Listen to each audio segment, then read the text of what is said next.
नमस्कार साथियों, स्वागत है आपका अपने YouTube परिवार जीके विद एसआर सर में। साथियों, हम राजस्थान ज्योग्राफी का अध्ययन कर रहे थे, जिसमें हम राजस्थान के भौतिक प्रदेश पढ़ रहे थे साथियों। और उसमें हमने कल की क्लास में दक्षिणी पूर्वी पठारी भाग को समाप्त किया है। आज की क्लास में हम पूर्वी मैदानी भाग की चर्चा करेंगे। किसकी चर्चा करने वाले हैं? पूर्वी मैदानी भाग की। अगर आपने क्लास की शुरुआत कर दी है साथियों, तो एक बार क्लास को एंड तक जरूर देखें हैं आप, और उसके बाद में अपना रिव्यू कमेंट बॉक्स में जरूर दे साथियों। आज हम किसकी शुरुआत करने वाले हैं? पूर्वी मैदानी भाग की। देखो, पूर्वी मैदानी भाग। पूर्वी मैदानी भाग का निर्माण कैसे हुआ साथियों? सबसे पहले हम किस चीज के बारे में जानेंगे कि इसका निर्माण कैसे हुआ। देखो, अगर हम इसके निर्माण की बात करें तो इनका निर्माण होता है जो नदियों द्वारा लाए गए अवसाद है ना, उसके जमाव से। अगर नदियां हैं वो कहीं से निकलती है, कैसे निकलती है कि भाई पहाड़ों से वो निकलकर मैदानी क्षेत्रों में प्रवेश करती है। और जो मैदानी क्षेत्रों में वो प्रवेश करती है, जब पहाड़ों को काट काट कर वो छोटे छोटे कणों के माध्यम से उसका जमाव कहाँ करती रहती है? मैदानी भागों में करती रहती है। तो वहां से क्या बनते हैं? मैदान बनते हैं। तो पहली लाइन लिखो कि भाई इसका निर्माण कैसे हुआ। देखो, नदियों द्वारा लाए गए लाए गए अवसादों के जमाव से। नदियों द्वारा लाए गए अवसादों के जमाव से किसका निर्माण हुआ है? पूर्वी मैदानी भाग का निर्माण हुआ है। अगर हम बात करेंगे भाई इसका कौन से काल में निर्माण हुआ है, काल कौन सा था, तो काल देखो, काल काल था इसका प्लेसीटोसिन काल। कौन सा काल था? प्लेसीटोसिन काल। अब देखो कि भाई दोआब क्षेत्र क्या होता है। सबसे पहले हम बात करेंगे कि भाई पूर्वी मैदानी क्षेत्र है कहां पर, तो कहां पर है? यह है दोआब क्षेत्र में। दोआब क्षेत्र क्या है कि भाई दो नदियों के बीच का भाग, जिसे हम क्या कहते हैं? दोआब क्षेत्र कहते हैं। कि भाई कौन से दोआब में है? कि भाई पूर्वी मैदान, तो हम बात करेंगे कि भाई गंगा यमुना का जो क्षेत्र है, दोआब क्षेत्र, वहां पर यह पूर्वी मैदान स्थित है। फिर हम बात करेंगे कि भाई ये विस्तार किसका है? क्या विस्तार है? ये गंगा और ब्रह्मपुत्र के मैदानी भाग का विस्तार है। क्या है? अपने राजस्थान का जो पूर्वी भाग है वो किसका विस्तार है? गंगा और ब्रह्मपुत्र के मैदानी भाग का विस्तार है। अब देखो, सबसे पहले कि ये कहां स्थित है, कहां स्थित है।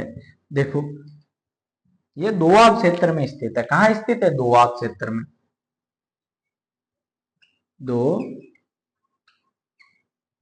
आप क्षेत्र में स्थित है। अब दोआब क्षेत्र किसे कहते हैं? देखो, दो आप दो नदियों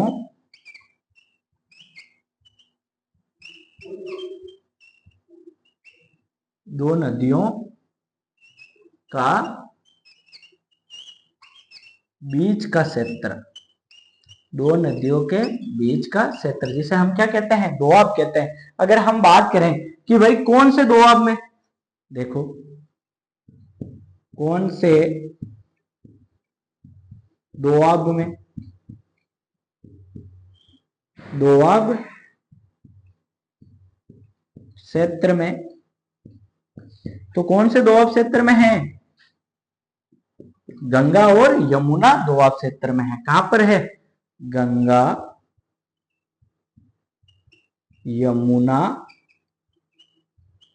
यमुना दोआब दोआब क्षेत्र में। कहा है? गंगा यमुना दोआब क्षेत्र में है। ये किसका विस्तार है? अगर हम पूर्वी मैदान की बात करें तो ये किसका विस्तार है? देखो, ये विस्तार है गंगा व ब्रह्मपुत्र ब्रह्मपुत्र नदियों के मैदान का, मैदान का। अगर हम बात करें कि अर्थात यह है भारत के भौतिक प्रदेश, भारत के भौतिक प्रदेश गंगा व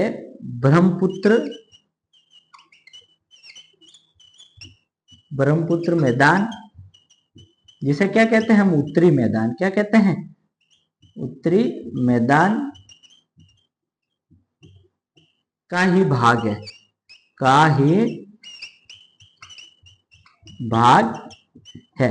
अब देखो कि भाई पूर्वी मैदानी भाग का निर्माण कैसे हुआ। अगर हम बात करें कि भाई इसका निर्माण हुआ है नदियों द्वारा लाए गए अवसादों के जमाव से। किसके, अवसादों के जमाव से। अवसाद क्या होते हैं कि भाई जब नदियां, माना कि ये पहाड़ है, ठीक है, अब इस पहाड़ से एक नदी का उद्गम होता, ठीक है, ये नदी निकली। अब ये नदी निकली तो ये अपने साथ में छोटे छोटे कण है ना लेकर ये बहती रहती है। और जब ये कण को लाकर जब किसी तराई रीजन में क्या होती है, उन कणों को जमा करती रहती है। और जब वहां पर कण जमा होते रहते हैं तो उस वहां पर क्या होता है, मैदानी भागों का निर्माण होता है। किसका होता है, मैदानी भागों का निर्माण होता है। अगर जब मैदानी भागों का निर्माण हो जाता है तो मैदानी भागों का निर्माण हो गया।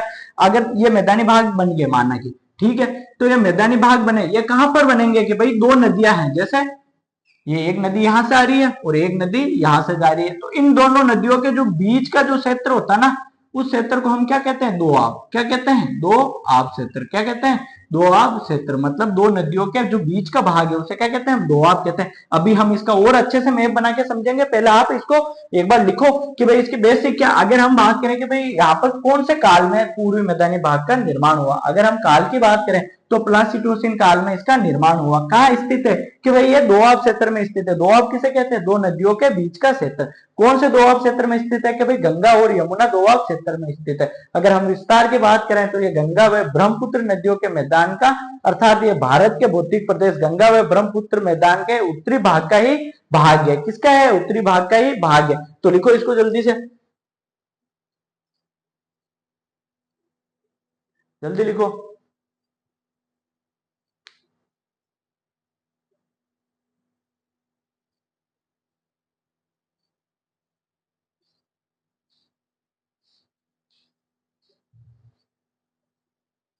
आया समझ में।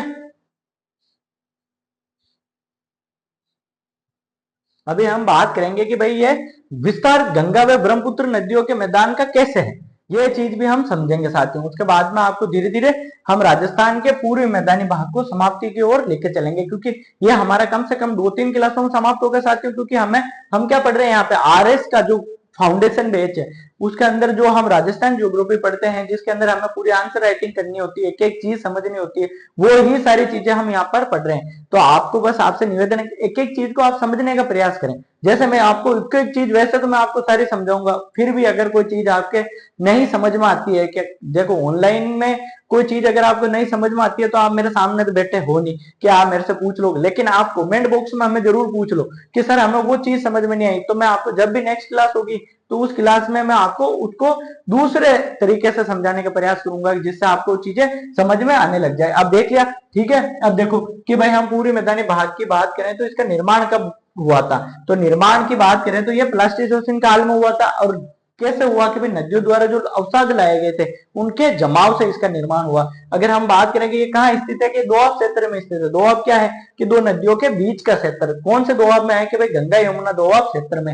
विस्तार किसका है, ये गंगा व ब्रह्मपुत्र नदियों के मैदान का, अर्थात ये भारत के भौतिक प्रदेश गंगा व ब्रह्मपुत्र मैदान का ही भाग है। मतलब जो उत्तरी मैदान है उसका ही भाग। अब देखो ये कैसे उत्तरी मैदान का भाग है, समझो।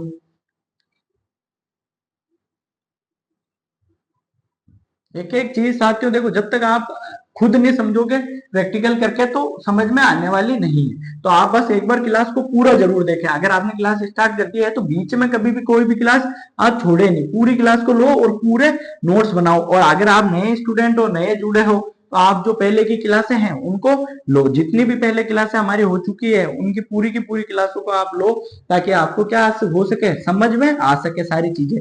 क्योंकि जब तक आप शुरुआत से नहीं देखोगे और किसी बीच में क्लास में आप देखोगे तो आपको हो सकता है कि थोड़ी बहुत समझने में असुविधा हो, लेकिन अगर आपने क्लास को राजस्थान के भौतिक प्रदेश पढ़ने के पर्पज से क्लिक करा है और आपने क्लास की शुरुआत कर दिया, साथियों मैं आपको दावे के साथ कह सकता हूं आप एक बार क्लास को पूरा जरूर देखें। आपको जब तक क्लास को एक बार एंड तक नहीं देखें, जब तक आप किसी भी प्रकार की अपने मन में मिथ्या धारणा ना बनाएं, जब तक हम किसी चीज को पूरा परखें।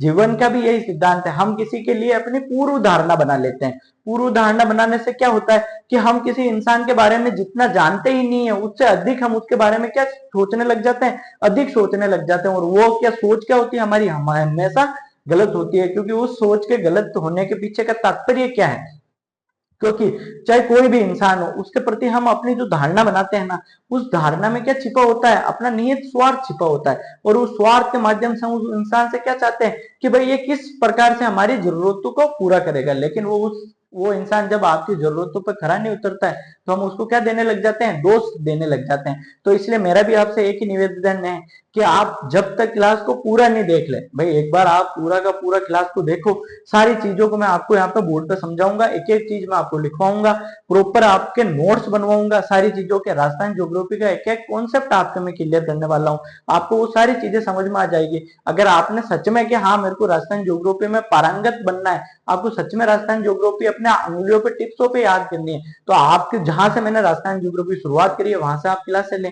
आप राजस्थान के भौतिक प्रदेश पढ़ना चाहते हैं तो आप राजस्थान भौतिक प्रदेश की पहली क्लास लें, उसके बाद में आप पूरी की पूरी क्लास लेते हुए अपने नोट्स बनाए। साथियों तो हम किसकी बात कर रहे थे, अब देखो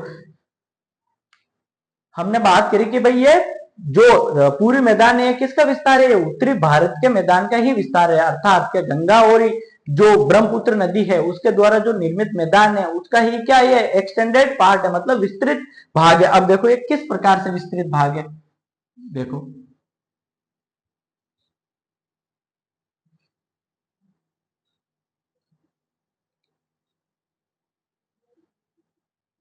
ठीक है, ये अपना भारत का मैप हो गया। अब देखो इधर से क्या निकल रही है, ये यहां से क्या आती है, ये आती है ब्रह्मपुत्र नदी, यहां से प्रवेश करके, ठीक है, और यहां से आती है क्या, गंगा नदी,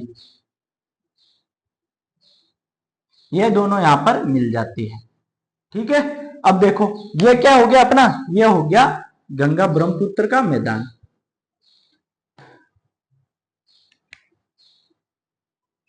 गंगा ब्रह्मपुत्र का मैदान, मैदान ये नदी कौन सी आ गई, ब्रह्मपुत्र, ब्रह्मपुत्र, ये नदी कौन सी आ गई, गंगा। अब देखो ये आ रही है कौन सी नदी, ये आ रही है यमुना, यमुना यहां मिल गई। ये आ रही है चंबल नदी जो मध्य प्रदेश से निकलती है और राजस्थान के अंदर से, आपको ऐसे लिख लो इसको, ठीक है। और ये आगे बनास नदी जो किसकी सहायक है, चंबल नदी की ही सहायक नदी है। अब देखो कि भाई जो गंगा ब्रह्मपुत्र का मैदान आ गया और जो ये मैदान आया ना, ये देखो ये इन नदियों के मध्य, और ये यहाँ पे क्या आ गई, अरावली, ये जो यहाँ आ गई ना इस पूरे मैदान के, ये यहाँ पे ये आ गई अरावली, अरावली, और अरावली से आगे क्या आ गया, ये थार का मरुस्थल, थार मरुस्थल। ये जो अंदर का पार्ट है ना, ये अंदर का पार्ट ही मैं बाहर लिख रहा हूँ, ऐसे नहीं ऐसे मत सोचना कि सर ने नक्शे से बाहर बना दी ये चीजें, ये इसके अंदर ही है। मैं आपको सारी चीजें अच्छे से विजुलाइज हो इसलिए मैं आपको बता रहा हूँ। अब देखो कि ये क्या हो गया अपना राजस्थान का पूर्वी मैदान, ये क्या हो गया, ये पूर्वी मैदान, पूर्वी मैदान। अब देखो ये जो बनास और जो चंबल नदी है, ये कौन सी नदी आ गई, ये चंबल,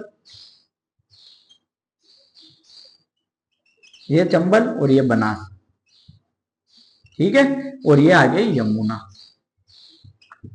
ठीक है। अब देखो जो यमुना नदी है यमुनोत्री से ही निकलती है यहां से, लेकिन हमने क्या है कि इसको अच्छे से आपको सारी चीजें समझ में आए और आप अच्छे से इसको बना लोगे, इसलिए मैंने आपको इतने विस्तृत तौर पे इसको बड़ा बनाया है। अब देखो ये पूरी मैदान हो गया, तो ये इससे किस प्रकार से कनेक्ट है, ये पूर्वी मैदान से कनेक्ट है, किसके, गंगा ब्रह्मपुत्र मैदान से। और ये क्या आ गया, ये दोआब क्षेत्र आ गया, मतलब दो नदियों के बीच का क्षेत्र आ गया। लिखो इसको जल्दी से, ऐसा कैसे आपको पूरा का पूरा मैप बनाना है, ये चीजें आपको समझ में आ गई होगी कि भाई किस प्रकार से। ये क्या आ गया, ये उत्तरी मैदान आ गया, ठीक है। तो ये इससे कैसे जुड़ा हुआ है, आ गया समझ में।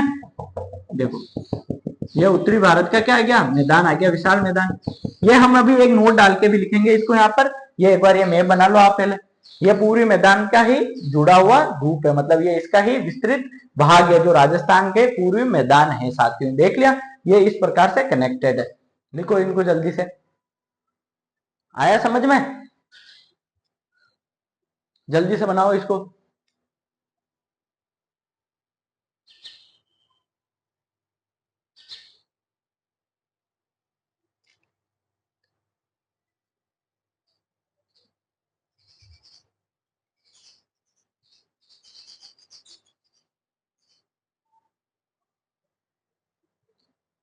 बना लिया।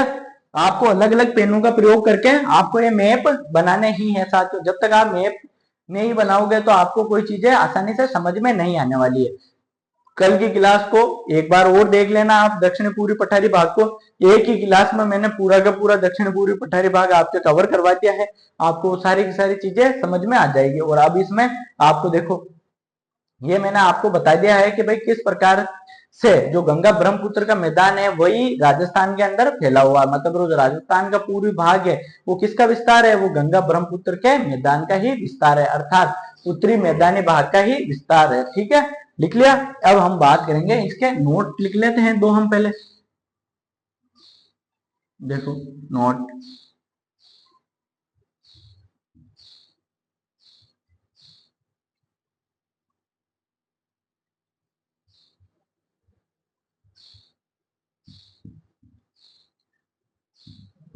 जब हम इंडिया ज्योग्राफी पढ़ेंगे ना, तब भारत के भौतिक प्रदेश पढ़ेंगे, उसमें हम गंगा ब्रह्मपुत्र के मैदानी भाग को पढ़ेंगे। अब देखो नोट, नोट फर्स्ट लिखो, नोट फर्स्ट, इसमें क्या है, पूर्वी मैदानी भाग, भाग गंगा ब्रह्मपुत्र मैदानी भाग का ही, मैदानी भाग का ही हिस्सा है, का ही हिस्सा है। अब देखो नोट टू,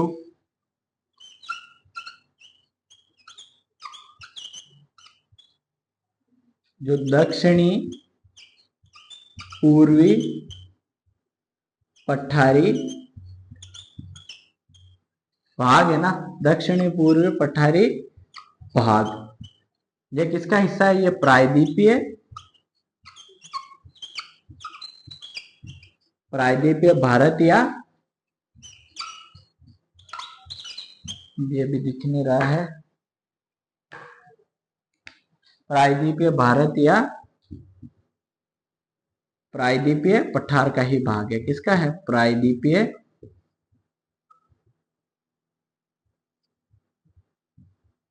प्रायद्वीपीय पठार का भाग है, का भाग है।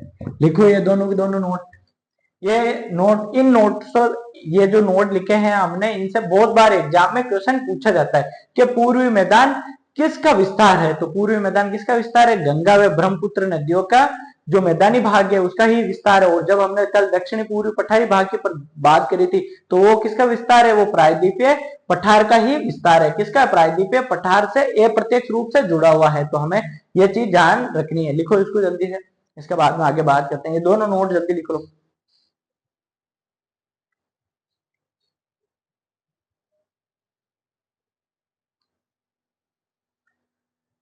लिख लिया।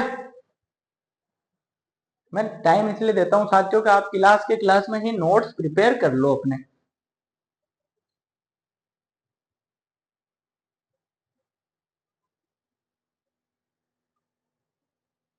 आया समझ में? आपको साथियों क्लास को एंड तक जरूर देखना है, बीच में क्लास को लीव नहीं करना है, तभी आपको सारी चीजें समझ में आएगी।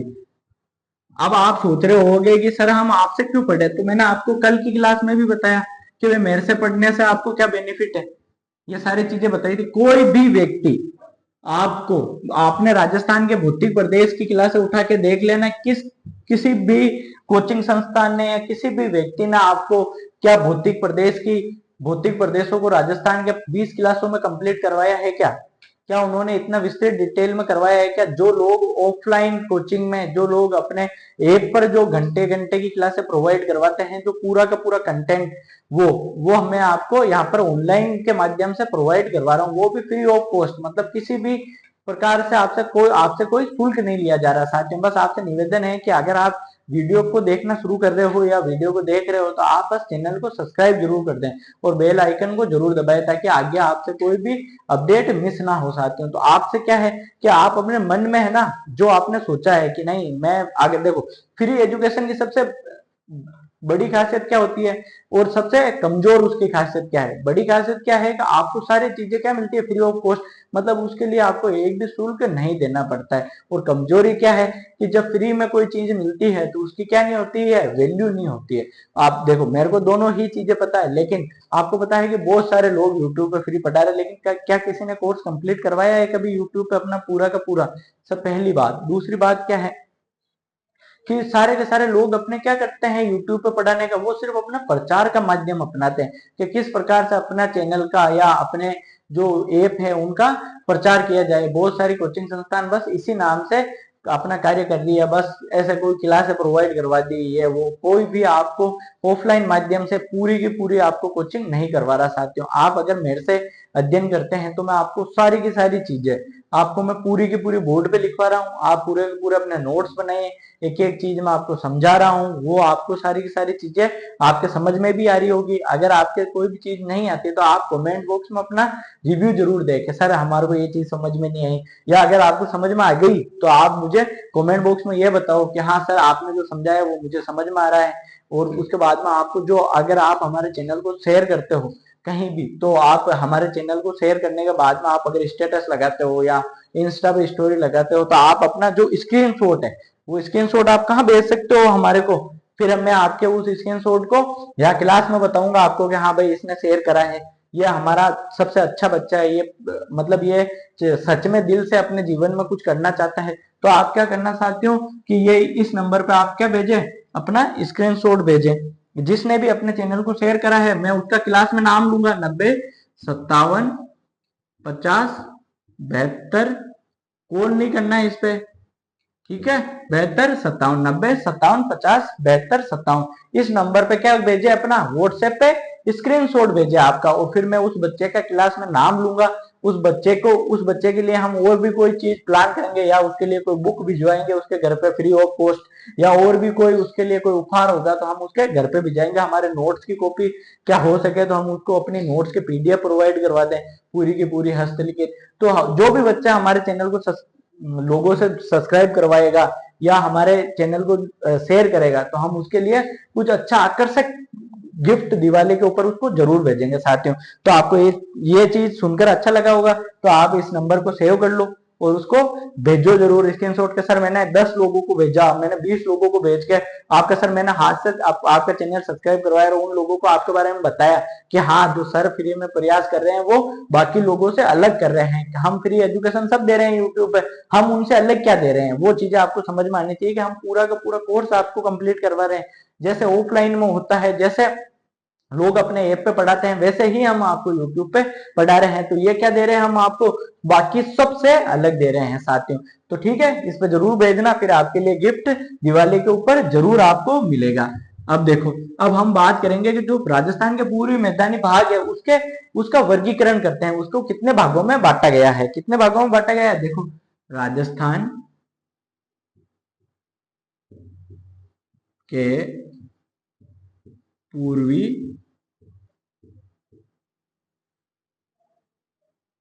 मैदानी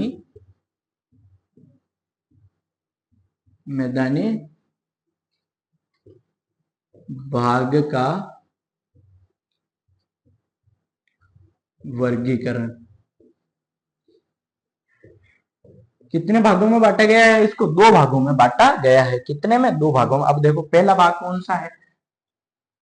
पहला हम बात करते हैं, पता नहीं उनको क्या हुआ, भौतिक। एक सेकंड रुकना चाहती हूँ, मार्कर क्यों नहीं चल रहे हैं?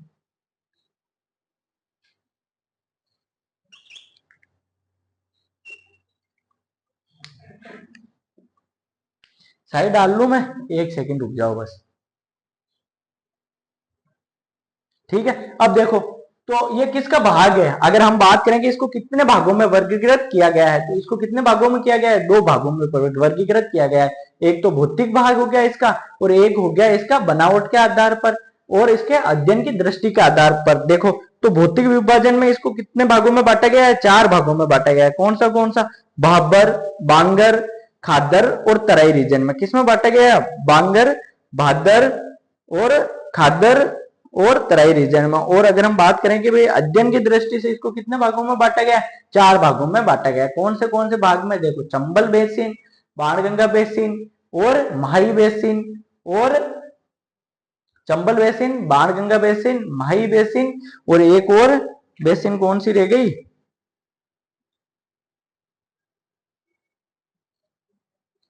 उसकी भी हम बात करेंगे कि कौन सी बेसिन रहेगी, क्योंकि मेरा दिमाग अभी कुछ और ही चल रहा है। देखो, एक तो भौतिक भौतिक भाग और एक अध्ययन की दृष्टि से। अध्ययन या रचना या बनावट, बनावट की दृष्टि से। ठीक है, और ये भौतिक दृष्टि से। यहाँ पे भाग मत लिखो, दृष्टि लिख लो। ठीक है, अब देखो, इसको कितने भागों में बांटा गया है? चार भागों में। चार भाग कौन सा है? देखो, भाबर,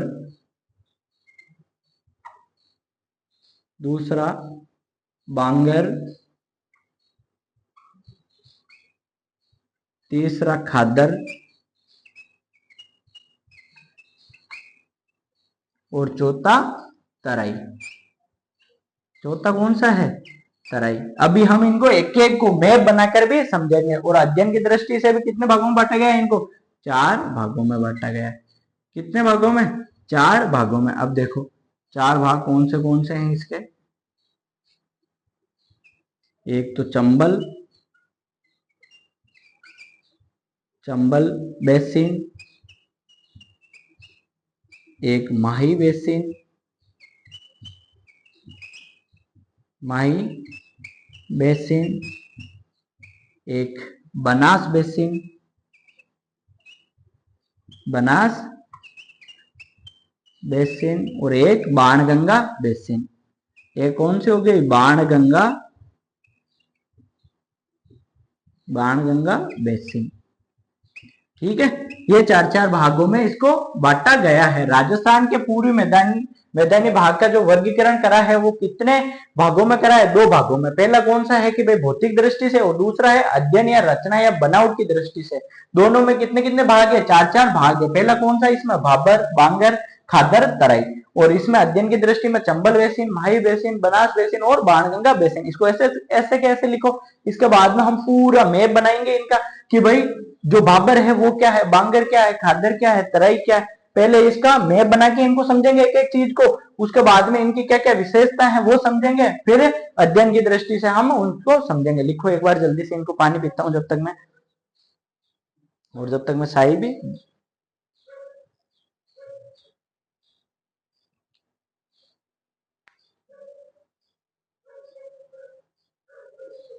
जल्दी लिखो।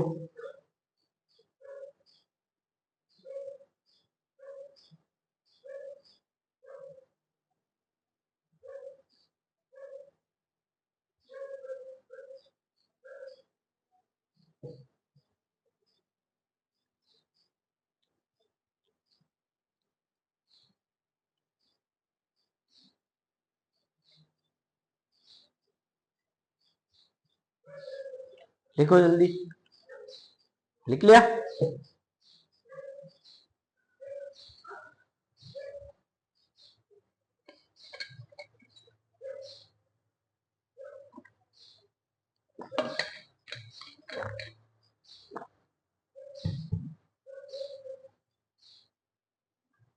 लिख लिया?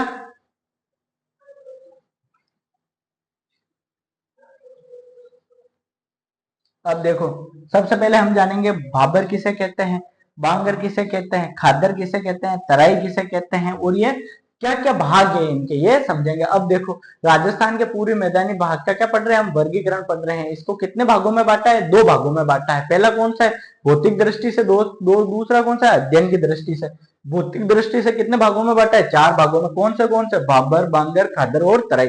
और अध्ययन की दृष्टि से कितने भागों में बांटा है, चार भागों में, चंबल, माही, बनास और बाणगंगा बेसिन में बांटा है। अब देखो,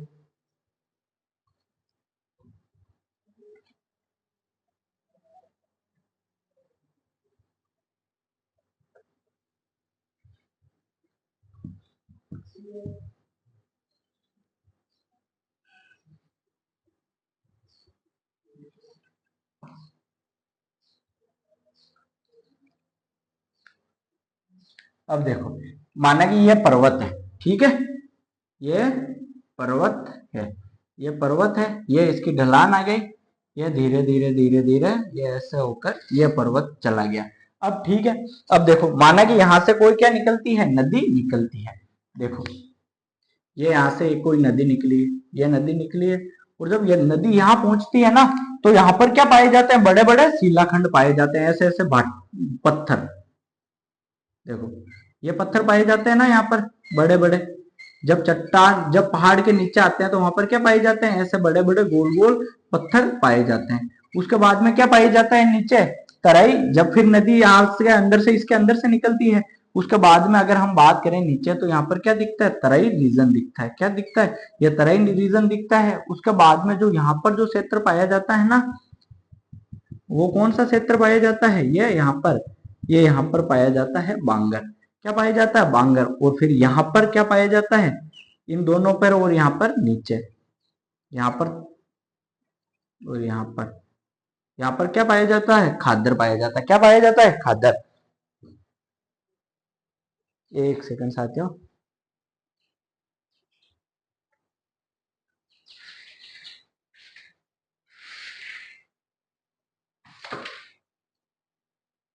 ठीक है। अब देखो, पता नहीं कुछ आ गया है साथियों, इसलिए कोई कोई चीज आ जाती है ना तो डर लगता है। ये देखो, ये क्या है, ये है बाबर, भाबर। ये क्या है, तराई। ये क्या है, बांगर। और ये क्या है, खादर। खादर। अब देखो, अब इनको समझने का तरीका देखो। अब मुझे डर लग रहा है कि वो आ नहीं जाए वापस। अब देखो, जो ये क्षेत्र है ना, माना कि यहाँ पे क्या बैठे हैं, दो लाला लाली बैठे हैं। क्या बैठे हैं, दो लाला, ये लाला बैठा है, और ये एक यहाँ पे लाली बैठे हैं। यहाँ दोनों, इनके बीच में क्या चल रही है, रोमांटिक बातें चल रही है। क्या चल रही है, रोमांटिक बातें चल रही है। अब ये दोनों देखकर यहाँ पर, कहाँ पर, पहाड़ों के ऊपर बैठे हैं, हिमालय की चोटियों के पास में, जहां पर से नदियां निकलती है ना, वहां के थोड़ा नीचे बैठे हैं, जहां पर बड़े बड़े शिलाखंड पड़े। अब देखो, ये दोनों लाला लाली बैठे हैं, और क्या देख रहे हैं, भाबर क्षेत्र को देख रहे हैं। और जो लाली है, वो लाला को बोलती है कि यहाँ पर नदी क्यों नहीं दिखाई दे रही है। फिर लाला बोलता है कि ये नदी की चलने की आवाज तो आ रही है, लेकिन नदी दिख नहीं रही है। तो क्या होती है, यहाँ पर नदी अदृश्य हो जाती है। क्या हो जाती है, नदियां अदृश्य हो जाती है। कौन से क्षेत्र में, भाबर क्षेत्र में क्या हो जाती है, नदियां अदृश्य हो जाती है। देखो, भाबर, भाबर, यहाँ पे नदियां क्या हो जाती है, अदृश्य। नदियां अदृश्य। अब नदियां अदृश्य क्यों होती है, देखो, क्योंकि यहाँ पर क्या पाए जाते हैं, मोटे शिलाखंड पाए जाते हैं। क्या पाए जाते हैं, मोटे शिलाखंडों से युक्त है। ये क्या है, मोटे शिलाखंडों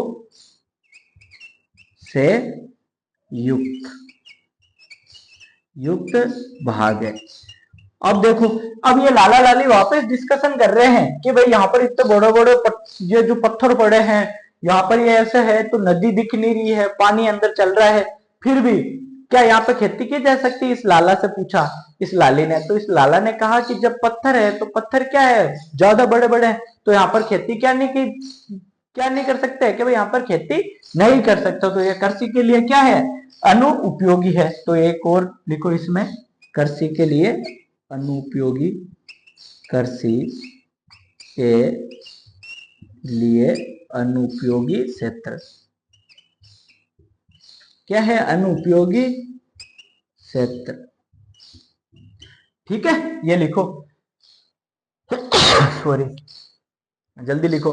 इसके बाद में हम तराई क्षेत्र की बात करते हैं। फिर लाला लाली को हम कहाँ उतारे, नीचे, तो भाई उससे नीचे उतार के कहाँ लेके आएंगे, हम तराई क्षेत्र में लेके आएंगे। जब ये लाला लाली यहाँ पर तराई क्षेत्र में आए तो उनको क्या दिखे, जो ताल है ना, जो पाताल कुएं इनको दिखाई दिए, और यहाँ पर बहुत सारी वनस्पतियां यहाँ पे दिखाई दी, क्या दिखी, बहुत सारी वनस्पतियां, क्योंकि जब तराई रीजन में नदी क्या आती है, वापस प्रकट होती है। और जैसे ये लाला लाली यहाँ पर आके वापस अपनी बातें करने लगते हैं, रोमांटिक, दोनों के दोनों जब रोमांटिक बातें करने लगते हैं, तो वापस इनको क्या दिखती है, यहाँ से नदी बाहर आती हुई दिखती है, क्या दिखती है। फिर ये दोनों आपस में चर्चा करते हैं और बोलते हैं कि यार लाला, ये नदी तो वापस बाहर आ गई। और जब ये नदी बाहर आई तो इनको लगता है कि भाई यहाँ पर क्या हो रही है, बहुत सारी पेड़ पौधे हैं, यहाँ पर क्या है, बहुत सारे पेड़ पौधे हैं, बहुत सारी वनस्पति है, तो ये क्या होगी, भूमि कृषि के लिए उपजाऊ होगी। फिर ये लाला लाली यहाँ पर देख रहे हैं कि क्यों नहीं, यहाँ पर किसकी खेती कर सकते हैं हम, कि जहां पर पानी ज्यादा है वहां पर किसकी खेती होती है, कि चावल और गन्ना की खेती कर सकते हैं। किसकी खेती कर सकते हैं, चावल और गन्ना की। ये लाला लाली क्या सोच रहे हैं अपने दिमाग में, कि यार यहाँ पे ज्यादा वर्षा होती है, और जहां वर्षा ज्यादा हो रही है और जहां पर पानी पानी है, नदी नदी चल रही है वहां पर, तो जहां पर नदी ज्यादा होगी, जहां पर पानी के भराव क्षेत्र होगा, तो वहां पर किसकी खेती की जा सकती है, गन्ने और चावल की खेती की जा सकती है। एक बार ये लिख लो, फिर हम इसको तराई को और इनको भी यहीं लिखते हैं। उसके बाद में हम बांगर को समझते हैं, और उसके बाद में हम खादर को समझते हैं कि इनमें क्या क्या है। ठीक है, अब देखो ये चीज समझ में आई आपको, ये लिख ही लेना नीचे वाला। अब देखो तराई में क्या सिस्टम है, कि ये लाला लाली नीचे आके इन्होंने तराई की बात कर ली, इसके बाद में हम किसकी बात करवाएंगे, इसके बाद में हम बांगर की करवाएंगे। अब देखो इन लाला लाली ने यहाँ पर तराई में क्या क्या चीजें बताई, देखो, एक तो नदियां, नदियां क्या हो जाती है, पुनः प्रकट हो जाती है, यहाँ पर क्या हो जाती है, पुनः प्रकट हो जाती है। कृषि के लिए क्या है, यह भूमि उपयुक्त है, कृषि के लिए उपयुक्त, उपयुक्त। कौन सी कृषि की जाती है यहाँ पर की जाती है गन्ना और चावल की। किसकी की जाती है, गन्ना और चावल की। ठीक है, और यहाँ पर क्या पाए जाते हैं, पाताल कुएं पाए जाते हैं, पाताल कुएं। और आप सोचोगे कि सर ये पाताल कुएं क्या होता है, हमने पहली बार सुना है। ऐसे कुएं जो कि बहुत ज्यादा गहराई के अंदर खुदे हुए हों, मतलब जो बहुत ज्यादा डीप हो, उसे क्या बोलते हैं, हम पाताल कुएं बोलते हैं। क्योंकि यहाँ पर क्या है, बहुत ज्यादा गहराई करके कुओं को बनाया जाता है। ये पाताल कुएं लिख ले, नदियां पुनः प्रकट हो जाती है, कृषि। और ये क्या है, दलदली क्षेत्र है, क्या है, ये दलदली क्षेत्र है, दल दली क्षेत्र है। क्या है, ये दलदली क्षेत्र है। लिखो, इन दोनों को लिखो, फिर हम इस तराई को मिटा के फिर बांगर के ऊपर लेके आते हैं। लिखो इनको जल्दी से। देखो भाबर क्या है, कि देखो भाबर जो मोटे मोटे शिलाखंडों से युक्त क्षेत्र है, कहां पर, कि भाई जब हम पहाड़ की बात करें, और जो पहाड़ के थोड़े ढलान के अंदर जो बड़े बड़े शिलाखंड पाए जाते हैं, वहां पर क्या पाया जाता है, भाबर। उसको क्या कहते हैं, हम भाबर कहते हैं। और वहां पर नदियां क्या हो जाती है, अदृश्य हो जाती है, मतलब वो नदियां दिखती नहीं है। साथियों लिखो इनको जल्दी से।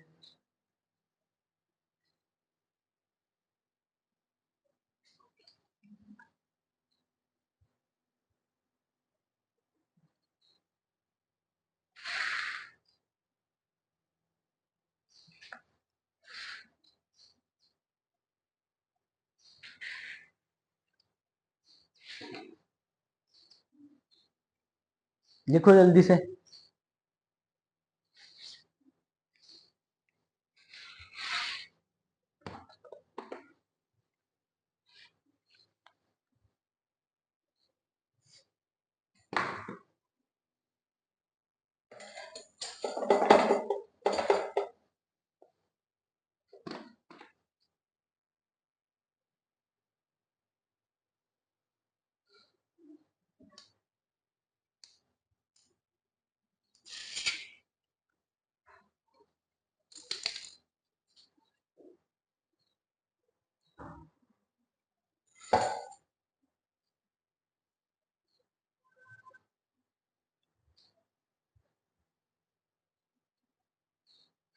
लिखो जल्दी लिखो, 2 मिनट रुको साथियों।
लिख लिया?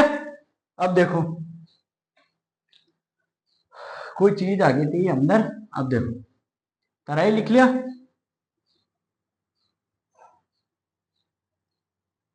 अब देखो बांगर की बात करते हैं। अब देखो क्या हुआ कि ये लाला लाली है ना, अब तराई को देख लिया इन्होंने। सबसे पहले क्या देखा? भाबर देखा। भाबर के बारे में इन्होंने क्या क्या बोला कि भाई यहाँ पर तो नदियां दिख ही नहीं रही है।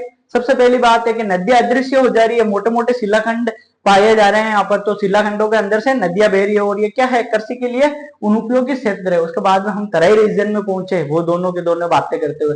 तराई रीजन के बाद जाने के बाद में उन्होंने क्या सोचा और क्या देखा कि यहाँ पर नदियां क्या हो रही है? वापस पुनः प्रकट हो रही है, और यहाँ पर क्या पाई जा रही है? सर्वाधिक वनस्पति पाई जा रही है। कैसा क्षेत्र है ये? दलदली क्षेत्र है। कैसा है ये? दलदली क्षेत्र। और यहाँ पर किसकी कृषि की जाती है? यहाँ पर गन्ना और चावल की कृषि की जाती है। किसकी की जाती है? गन्ना और चावल की। और यहाँ पर कौन से कुएं पाए जाते हैं? पाताल तोड़ कुएं पाए जाते हैं। कौन से? पाताल तोड़ कुएं पाए जाते हैं। अब देखो, अब हम बात करेंगे किसकी? बांगर की। अब ये लाला लाली आगे, थोड़ा आगे। अब देखो, यहाँ पर जब इन्होंने बांगर क्षेत्र देखा तो यहाँ पर क्या पाई जाती है? तो प्राचीन जलोढ़ पाई जाती है। क्या पाई जाती है? प्राचीन जलोढ़ मृदा पाई जाती है। क्या पाई जाती है? प्राचीन जलोढ़ मृदा। जलोढ़ मृदा। अब देखो कि यहाँ पर सर्वाधिक सिंचाई करने की वजह से जो भूमि है, उस भूमि के ऊपर किसकी किसकी परत आ जाती है? नमक की परत आ जाती है, जिसे हम क्या कहते हैं? रे या कलर या लवणीय मृदा कहते हैं। क्या कहते हैं? रे या कलर या लवणीय मृदा।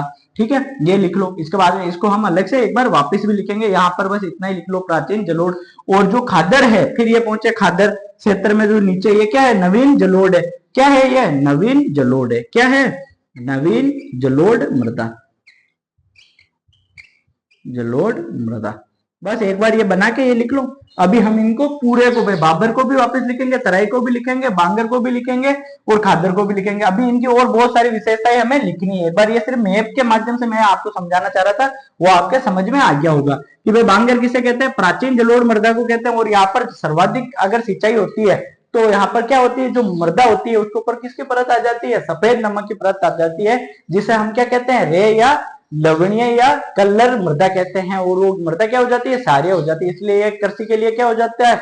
अनुपजाऊ क्षेत्र हो जाता है। क्या हो जाता है? अनुपजाऊ क्षेत्र होता है। और ये नदियों के तट से क्या होता है? सर्वाधिक ऊंचाई पर स्थित होता है। मतलब अगर नदियां है तो नदियों से ये ऊंचाई पर स्थित होता है। इसलिए यहाँ पर क्या होती है कि नवीन जलोढ़ मृदा यहाँ पर नहीं पहुंच पाती। और जो खादर है, ये खादर क्या है कि ये नदियों के समान ऊंचाई पर है। इसलिए यहाँ पर क्या आती है? बाढ़ सर्वाधिक आती है। बाढ़ सर्वाधिक आती है तो यहाँ पर क्या है? नवीन जलोढ़ मृदा है। ये कौन सा क्षेत्र है कि यह कहाँ पर है? कि भाई ये पश्चिम बंगाल हो गया, या असम हो गया, बिहार हो गया, यहाँ पर पाया जाता है। राजस्थान में कौन सा क्षेत्र पाया जाता है? पूरी मैदानी भाग में तो कौन सा पाया जाता है? बांगर पाया जाता है। एक बार इसको पूरे को ऐसे कैसे लिख लो और ये बना लो पूरा का पूरा। इसके बाद में हम आगे इनको एक एक को उठाते हैं और फिर एक एक को बात करते हैं। लिखो इनको जल्दी से, पानी पीता हूं मैं जब तक।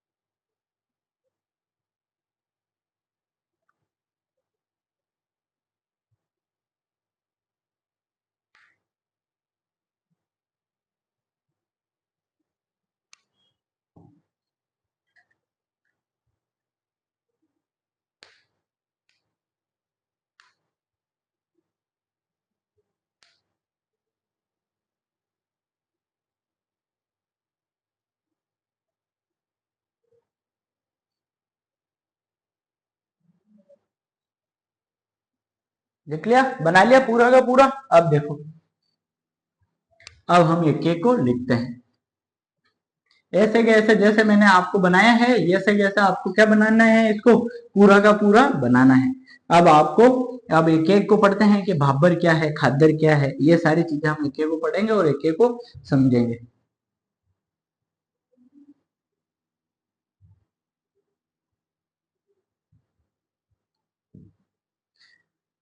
क्लास में कोई छोटा सा कोई कीड़ा या जानवर प्रवेश कर गया था, प्रवेश कर गया था साथियों, इससे मैं डर रहा था कि कहीं नंगे पांव पड़ा तो ना तो कहीं आ नहीं जाए वो अचानक से, इसलिए थोड़ा विघ्न उत्पन्न हुआ। अब देखो, सबसे पहले हम पढ़ेंगे भाबर और फिर भाबर की विशेषता लिखो। भाबर, भाबर। अब देखो, ये क्या है, मोटे शिलाखंडों से युक्त है। क्या है, मोटे शिलाखंडों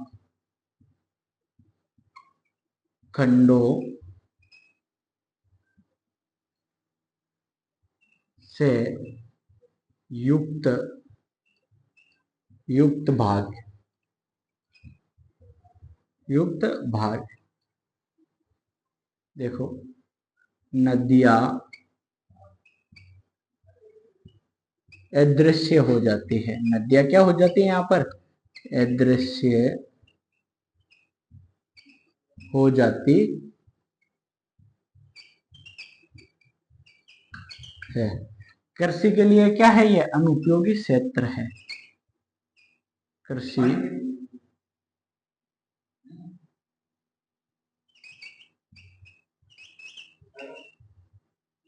कृषि के लिए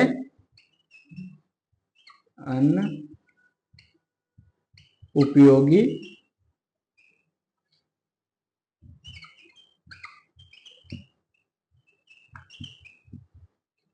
कृषि के लिए अनुपयोगी क्षेत्र है ये। अब देखो दूसरा, इसके बाद में तराई रीजन की बात करते हैं हम। तराई, ये क्या है, दलदली क्षेत्र है। क्या है ये, दलदली क्षेत्र। और यहाँ क्या पाए जाते हैं, पाताल तोड़ कुएं, पाताल तोड़ कुएं, सर्वाधिक वनस्पति,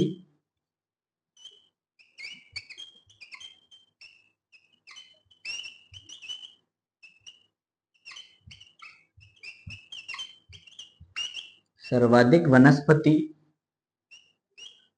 और किसकी खेती की जाती है यहाँ पर, देखो खेती चावल व गन्ना की, किसकी की जाती है, चावल व गन्ना। गन्ना लिखो इसको जल्दी से, दोनों को, दोनों को जल्दी लिखो इनको।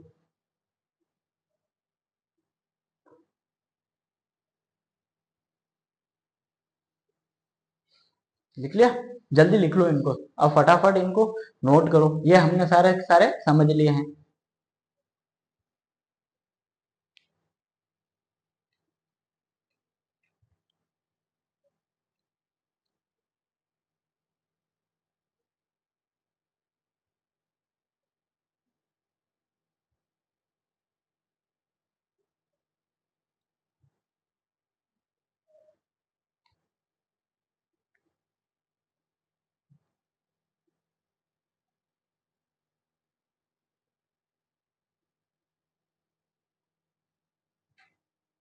लिख लिया, जल्दी लिखो इनको, लिख लिया होगा, जल्दी लिख लो।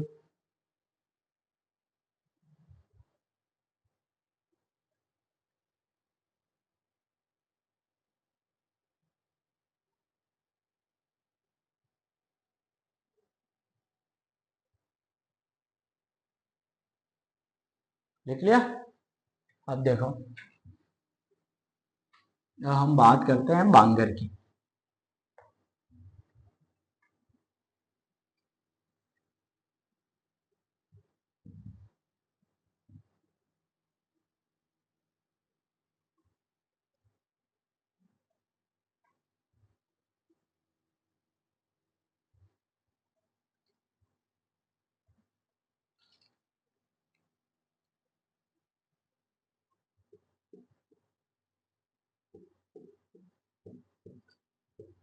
देखो ये क्या है, ऊंचाई पर स्थित है। यह है नदियों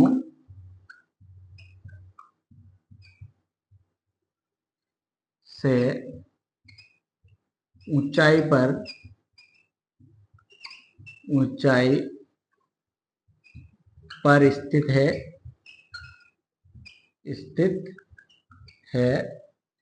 यहाँ पर क्या है कि बाढ़ का प्रभाव नहीं होता, यहाँ पर बाढ़ का प्रभाव नहीं पड़ता है, यहाँ पर नहीं पड़ता है। अब देखो यहाँ पर कौन सी मृदा पाई जाती है, प्राचीन जलोढ़ मृदा पाई जाती है, प्राचीन जलोढ़ मृदा। अब देखो यहाँ पर सर्वाधिक सिंचाई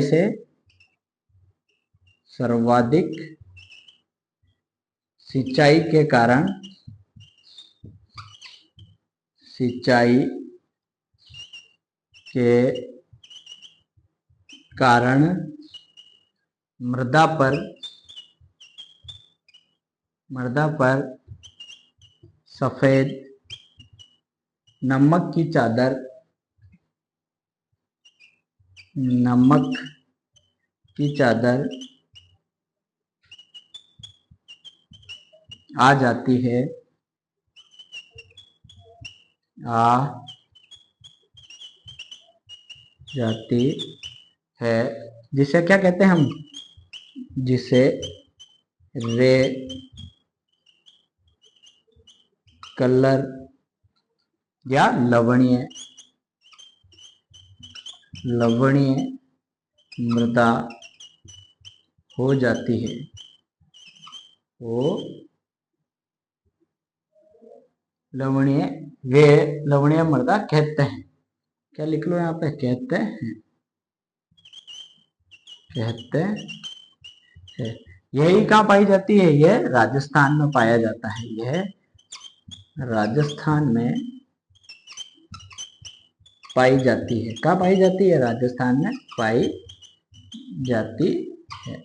लिखो इसको जल्दी से, इसके बाद में हम खादर की बात करते हैं, लिखो जल्दी से।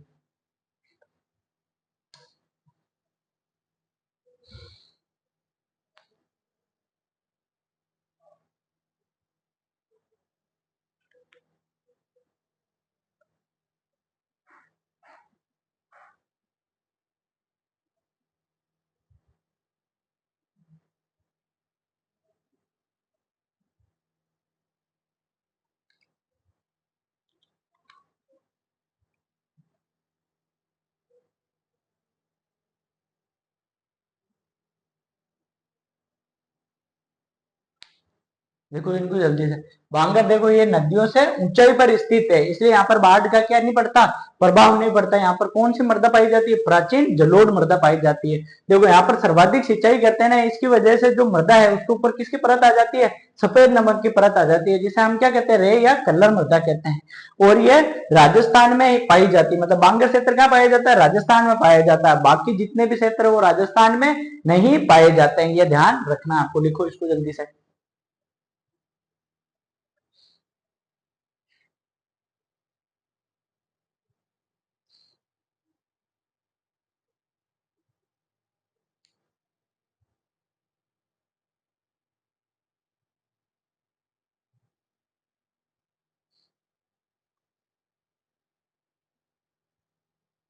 लिख लिया।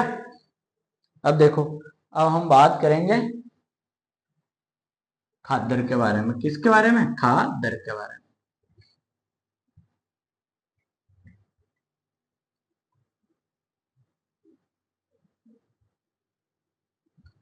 खादर, खादर में क्या क्या विशेषताएं हैं।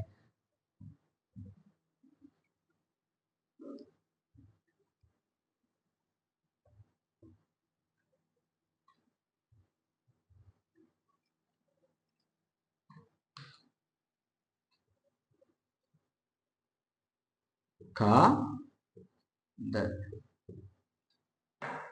यह नदियों के तल पर स्थित होते हैं। कहां पर? यह नदियों के तल के नदियों के तल के बराबर स्थित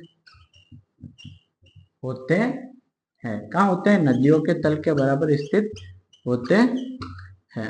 अब देखो यहाँ पर क्या, कौन सी मृदा है? यहाँ पर नवीन मृदा है, नवीन जलोढ़। कौन सी है? नवीन जलोढ़। यहाँ पर क्या आती है? बाढ़ आती है। यहाँ पर बाढ़ का प्रभाव क्या होता है? सर्वाधिक। बाढ़ का प्रभाव सर्वाधिक। अभी हम समझते हैं कि खादर और बांगर में क्या फर्क है। देखो, बाढ़ का प्रभाव सर्वाधिक, ये लिखो एक बार जल्दी से, फिर एक बार इन दोनों को समझते हैं कि खादर और बांगर में क्या फर्क है। लिखो इनको जल्दी, इसको लिख लो जल्दी। खादर क्या है? ये नदियों के तल के बराबर स्थित होते हैं, इसलिए यहाँ पर क्या आती है? बाढ़ सर्वाधिक आती है। अगर हम बात करें यहाँ पर मृदा कौन सी पाई जाती है? नवीन जलोढ़ मृदा पाई जाती है, क्योंकि जो नदियों के तल के बराबर स्थित होगा वहां पर क्या होगा? जो छोटे छोटे कण डेली, मतलब जब नदियां चलती है तो अपने पानी के बहाव के साथ में उन कणों को बहाकर लाती रहती है, इसलिए वहां पर क्या बनती जाती है? नवीन मृदा बनती जाती है। लिखो, इनको लिख लो जल्दी से, खादर को लिख लिया। अब देखो,